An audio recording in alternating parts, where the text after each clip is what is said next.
Okay, तो अब हम फाइंड करेंगे geometric mean for the group data, कि अब हम ग्रुप डेटा के लिए ज्योमेट्रिक मीन फाइंड करेंगे। ठीक है, अच्छा ये वैल्यूज हमारे पास गिवन है, इसके अंदर हमारे पास क्रॉस बाउंड्री गिवन है एंड दैट फ्रीक्वेंसी गिवन है। अब सबसे पहले लास्ट प्रीवियस लेक्चर के अंदर तो हमने ग्रुप डेटा को फाइंड कर लिया था, अब हमने फाइंड करना है ग्रुप डेटा का, जिसका फार्मूला यहाँ पर लिखा है कि group data is equal to anti log sum of f log of x over sum of f. अब यहाँ पर हमारे पास जो है एक्स फाइंड करना है हमने, तो x बेसिकली मिड पॉइंट है, तो उसको फाइंड करने का क्या तरीका होता है कि हमारे पास जो लोअर क्लास लिमिट है उस अपर क्लास लिमिट है, इन दोनों को हम प्लस करते हैं और इनको डिवाइड कर देते हैं हम 2 के साथ, तो हमारे पास जो है x की वैल्यू आ जाती है। जैसे अब ये 20 और 30, तो इन दोनों को हम प्लस करेंगे, इसको डिवाइड कर देंगे 2 के साथ, तो ये हमारे पास 25 आ जाएगा। ठीक है, इसी तरह ये हमारे पास 35, 45, 55 एंड 65, ये हमारे पास जो है फाइंड हो गए x की वैल्यूज। अब हमने क्या करना है, क्योंकि फार्मूले के अंदर हम ये चीज देखेंगे कि f log of x, यहां पर हम सिंपली क्या करेंगे, f को मल्टीप्लाई करेंगे किससे, log of x से। तो हो सकता है कुछ लोग गलती कर देते हैं कि पहले log of x फाइंड करते हैं और log of x फाइंड करने के बाद फिर f से मल्टीप्लाई करते हैं, लेकिन हम सिंपली क्या करेंगे, 6 मल्टीप्लाई log of x करेंगे। ठीक है, तो f dot log of x। ठीक है, तो यहां पर हम क्या करते हैं, फ्रीक्वेंसी 6 है तो 6 मल्टीप्लाई विद log of 25 करेंगे, तो हमारे पास आ जाएगा 8.38। फिर हम क्या करेंगे, 10 मल्टीप्लाई log of 35, तो ये हमारे पास आ जाएगा 15.44।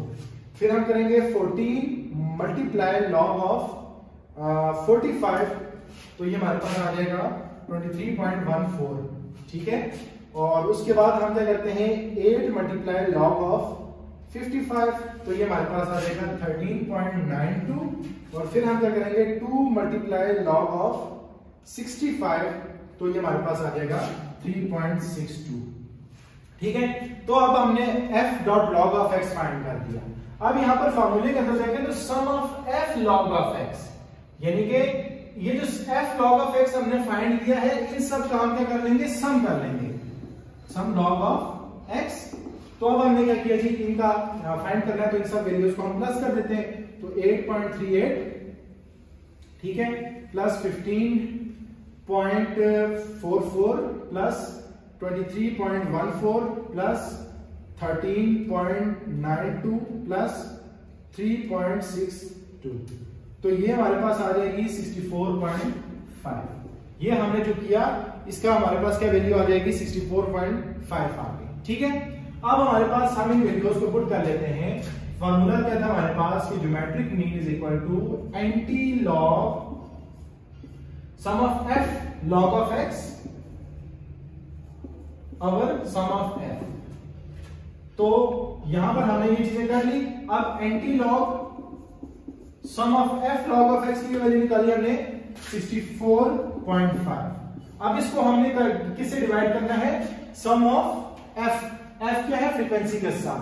ठीक है, तो हम इन सारे वैल्यूज का सम कर लेते हैं, तो 8 और 10, 10 और 10 20, 20 और 34 ये हो गया, और 6 40, तो ये हमारे पास क्या आ जाएगा, 40 आ जाएगा। तो ये हमने कर दिया। अब हम क्या करेंगे, 64.5 को डिवाइड कर लेते हैं हम 40 के साथ, तो ये हमारे पास आ जाएगा एंटी लॉग 1.6125। अब आगे हम एंटी लॉग लेंगे, शिफ्ट और लॉग प्रेस करेंगे, तो 1.6125 जब हम करेंगे, तो ये हमारे पास आ जाएगा 40.97। सो ये अब हमने क्या फाइंड कर लिया, geometric mean for the group data.